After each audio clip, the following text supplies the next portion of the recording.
അതിന്റെ അവന്റെ സുഖമല്ലേ എല്ലാവർക്കും. ഇന്ന് എനിക്ക് ക്ലാസ് ഉണ്ട് ബ്രോ. അപ്പൊ ഞാൻ വെളുപ്പിനെ എണീറ്റിട്ടുണ്ട്. ഫുഡൊക്കെ ഞാൻ തന്നെയല്ലേ ഉണ്ടാക്കുന്നത്. അപ്പത്തെ സൂര്യഭഗവാൻ ഉദിച്ചിങ്ങനെ വരുന്നൊക്കെ ഉള്ളൂ. പുളിമതൊക്കെയൊന്നാതെ തിരക്കൊന്നുമില്ല. നമുക്കാണല്ലോ തിരക്കൊക്കെ. ആക്ച്വലി എന്റെ വീട് കാണുന്നവർക്കറിയാം എനിക്കുള്ള ഫുഡ് ഞാൻ തന്നെയാണ് ഉണ്ടാക്കുന്നത്. ഇവിടെ വേറെ ആരും എനിക്ക് ഉണ്ടാക്കി തരാം. ചെറുപ്പായത്തിൽ തന്നെ ഒരു അമ്മച്ചായോ എന്നൊരു ഡൗട്ട്. എനിവേ ഞാൻ ഇന്നത്തെ കുറച്ച് ചെടികൾ നിങ്ങൾക്ക് ഞാൻ കാണിച്ചു തരാം. ഇത് ജമന്തിയാണ് കൈസ്. ഇത് വെള്ളപ്പൂ വരുന്നത്.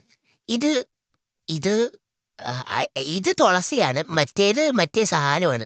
അതിന്റെ പേര് മറന്നുപോയി. ഇനി നമുക്ക് കുറച്ചു നേരം തേങ്ങ കുറച്ചു മുമ്പ് ഞാൻ ചെടിയുടെ പേര് പറയാൻ മറന്നുപോയില്ല. അത് ബെന്തി കേട്ടോ. മറന്നു പോയടാ. അടുത്തതായി നമ്മൾ പയർ തോരനാണ് വെക്കുന്നത്. ചെറുപയർ നമുക്ക് നല്ലതാണ് ബ്രോ. അങ്ങനെ ചോറും കറിയും വെള്ളമൊക്കെ എടുത്തോണ്ട് നമുക്ക് നേരെ കോളേജിലേക്ക് പോയാലും ഇനിയും നീ വെള്ളം കുടിച്ചില്ലെങ്കിൽ നിന്റെ കിഡ്നിയുടെ ആറ്റുവൽ തീരുമാനമാവുന്ന ഡോക്ടർ പറഞ്ഞോണ്ട് വലിയോടെ കുപ്പിയിൽ വെള്ളമൊക്കെ എടുത്തോണ്ടാണ് ഞാനിപ്പോ പോകുന്നത്. അങ്ങനെ ഞാൻ മെട്രോയിൽ എത്തിപ്പെട്ടു ബ്രോ. ഇവിടെ കാണാൻ ലുക്കുള്ള കുറേ ചെക്കന്മാരൊക്കെ ഞാൻ കുറേ നേരം നോക്കി നിന്നവരെ. പക്ഷെ അവരെ തിരിഞ്ഞു കൊല്ലി നോക്കി. എന്റെ പിഞ്ച് ഹൃദയം പൊടിഞ്ഞു പോയടാ. ഡിപ്രഷനായി ബ്രോ. ഇനി ഞാൻ ക്ലാസ്സിൽ ചെന്ന് കുറച്ചു നേരം കരയട്ടെ. അപ്പൊ എല്ലാവർക്കും ശുഭദിനം നേരുന്നു.